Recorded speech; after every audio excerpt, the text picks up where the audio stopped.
وہ ایک مفتی صاحب جو کیو ٹی وی پہ بیٹھے ہوئے ہیں لوگوں کے عقیدے خراب کرنے کے لیے، وہ کہتے ہیں جی اب پھر ہم امی سے روٹی نہ مانگے جا کے۔ بھائی امی سے روٹی وہ مانگتا ہے جس کی امی گھر موجود ہوتی ہے، جس کی امی قبرستان میں آرام فرما ہوتی ہے۔ اگر وہ امی سے روٹی مانگ رہا ہو تو اسے کیا کہا جاتا ہے؟ پاگل یا مجذوب، تھوڑے سوفسٹیکیٹڈ ورڈ، مجذوب یا پاگل۔ تو یہ پاگلوں سے آپ گفتگو کر رہے ہیں، یہ دھوکہ دے رہے ہیں۔ وہ کہتے ہیں نہیں کوئی دریا میں ڈوب رہا ہو تو اللہ کو پکارے گا، یا جو وہاں پہ کنارے پہ لوگ موجود ہیں ان کو پکارے گا۔ بھئی یہ تو ساری اسباب ہے۔ تو سر وہ اس وقت شیخ عبد القادر جیلانی کو بھی پکار کے دیکھ لیں اگر اس کو ہے کہ وہ بچا لیں گے، کیونکہ اللہ نے دنیا کو اسباب کے ساتھ جوڑا ہوا ہے۔ ان کو اگر اپنے بزرگوں پہ اتنا مان ہے تو یہ پھر دریا میں چھلانگ مارے نا اور پکارے بزرگوں کو۔ ظاہر یہ اسباب میں آپ نے اڈاپٹ کرنے کا حکم ہے۔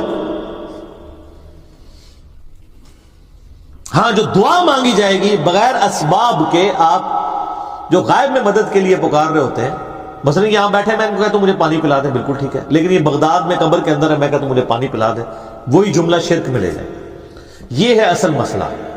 یہ جھگڑتے رہتے ہیں جی وہ جی بزرگوں کو اختیار نہیں۔ میں کہتا ہوں جی بزرگوں کو اختیار ہو بھی، کوئی بزرگ ماشاءاللہ اتنا پہنچا ہے کہ اسے اللہ نے اختیار ہی دے دیا فرشتوں کی طرح، پھر بھی بزرگوں کو پکارنا شرک ہوگا مدد کے لیے۔ ویسے آپ نے محبت میں پکارنا ہے، آپ ضرور پکاریں، مدد کے لیے نہیں، ویسے اپنی محبت کا اظہار کریں، لبیک یا رسول اللہ کہیں، لبیک یا حسین کہیں، بالکل ٹھیک ہے، آپ محبت کا اظہار کریں، المدد نہیں۔ بارش کون برساتا ہے؟ اللہ۔ ڈیوٹی کس کی ہے؟ تو بارش فرشتوں سے مانگی جائے گی یا اللہ سے؟ اللہ سے۔ اچھا اگر کوئی فرشتوں سے مانگ لے کہ یار خیر اللہ نے ڈیوٹی لگائی ہے، سر وہ مشرک ہو جائے گا، اور یہ قرآن میں لکھا ہوا ہے۔ آپ پارہ نمبر 20 کھول لیں اگر کسی کو توفیق ہو۔ میں نے کئی بار سنا ہے، میں ایک جگہ بیٹھا ہوا تھا، وہاں پہ ایک شیعہ ذاکر بھی تھے۔ اب مجھے 2-3 دن پہلے، شیعہ عالم تھے بلکہ ذاکر نہیں تھے، 2-3 دن پہلے پتہ چلا ہے وہ فوت بھی ہو گئے، بہت علمی آدمی تھے، اللہ تعالیٰ ان کی مغفرت کرے۔ تو وہ ان کے ساتھی بیٹھے تھے، وہ کہتے ہیں جی ٹھیک ہے ہم یا علی مدد نہیں کہنا چاہیے، لیکن جو یا علی مدد کہتا ہے آپ اسے کیوں کہتے ہیں؟ وہ شرک کر رہا ہے۔ میں نے کہا اس لیے قرآن میں لکھا ہے۔ تو میں نے یہ آیت سورہ النمل کی آیت نمبر 62 پارہ نمبر 20 کے آغاز میں، اَمَّن يُجِيبُ الْمُضْطَرَّ إِذَا دَعَاهُ وَيَكْشِفُ السُّوءَ وَيَجْعَلُكُمْ خُلَفَاءَ الْأَرْضِ أَإِلَٰهٌ مَّعَ اللَّهِ۔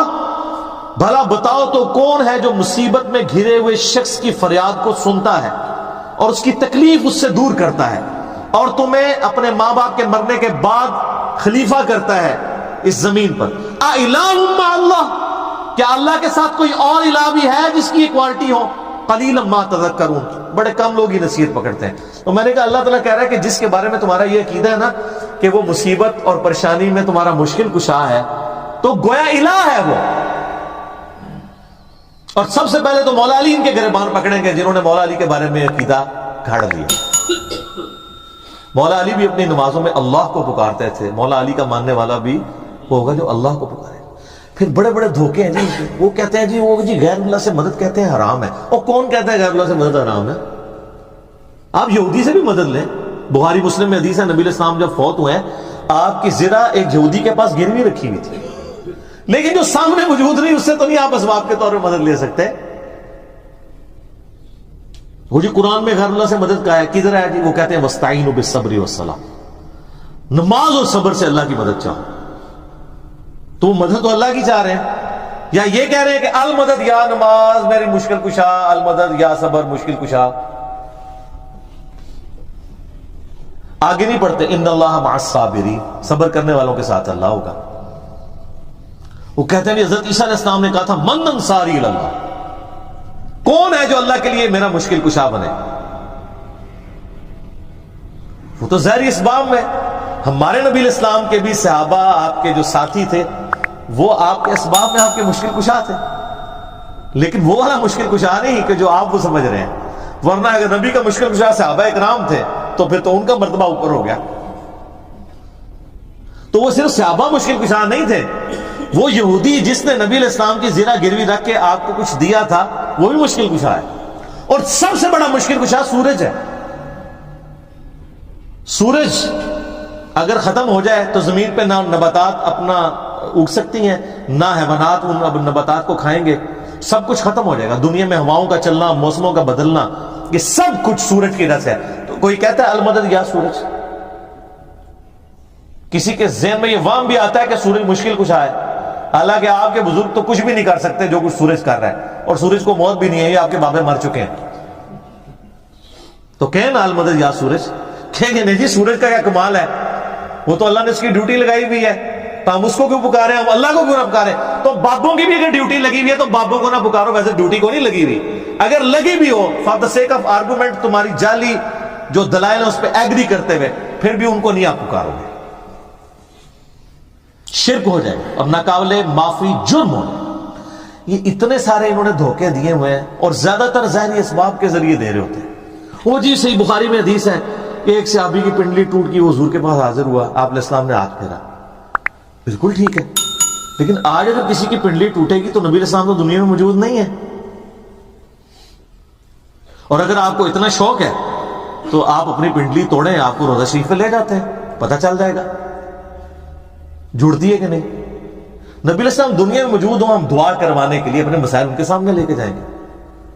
تو اس میں کافی سارے دھوکے ہیں. میں نے 1.25 گھنٹے کا لیکچر دیا ہے دعا صرف اللہ ہی سے. مسئلہ نمبر 3 میرا ریسرچ پیپر نمبر 3 بھی ہے، دعا صرف اللہ ہی سے، جو ہزاروں لوگوں کے عقیدہ توحید کی اصلاح کا سبب بنا ہے. اسی کی ایکسٹینشن ہے مسئلہ نمبر 43 وسیلہ اور توسل کے صحیح احکام و مسائل. اس پہ گھنٹوں بولا جا سکتا ہے، جتنے انہوں نے لیم ایکسکیوزز ڈیوائز کیے ہوئے ہیں، جتنے دھوکے دیے ہوئے ہیں. اور پھر وہ کہتے ہیں دیکھیں جی وہ اگر وہ جو آپ پتہ پچھلے کچھ کئی سال پہلے خانہ کعبہ شریف میں کرین گری تو کہتے ہیں وہ بزرگوں کے ماننے والے کو موقع مل گیا، ان کا یہ کہتے تھے خود کچھ حملے ہوتے ہیں مزاروں پہ نہیں روکتے، تو اللہ نے کون سی کرین روک لی. اور اللہ کا تو دعویٰ ہی کہیں نہیں ہے کہ میں روکوں گا. وہ ابرا کے لشکر کو ایک دفعہ ہی تباہ کیا ہے. یزید نے جب کعبے پہ چڑھائی کی ہے تو اللہ نے برباد نہیں کیا اس لشکر کو. دنیا بقدر ایفٹ ہے. صحیح بخاری میں حدیث ہے، قرب قیامت میں ایک پتلی ٹانگوں والا حبشی کعبے کی اینٹ سے اینٹ بجا دے گا. اللہ نے حفاظت وہ ابراہیم علیہ السلام کے لیے ایک دفعہ ہی آگ ٹھنڈی ہوئی ہے. کئی صحابہ جو ہے وہ آگ میں جلائے گئے ہیں، رومن امپائر کی جنگوں میں تیل کے کڑاؤں میں ان کو ڈالا گیا. لیکن آپ کا دعویٰ ہے کہ آپ کے بزرگ سب کچھ کر سکتے ہیں. ہم کہتے ہیں پاکستان کی بجلی پوری کر دیں. اچھا یہ بزرگ جب بیمار ہوتے ہیں، یہ تو آغا خان میں اور شفا انٹرنیشنل میں جاتے ہیں، آپ بیمار ہوتے ہیں آپ کو اٹھا کے مزار پہ لے جاتے ہیں.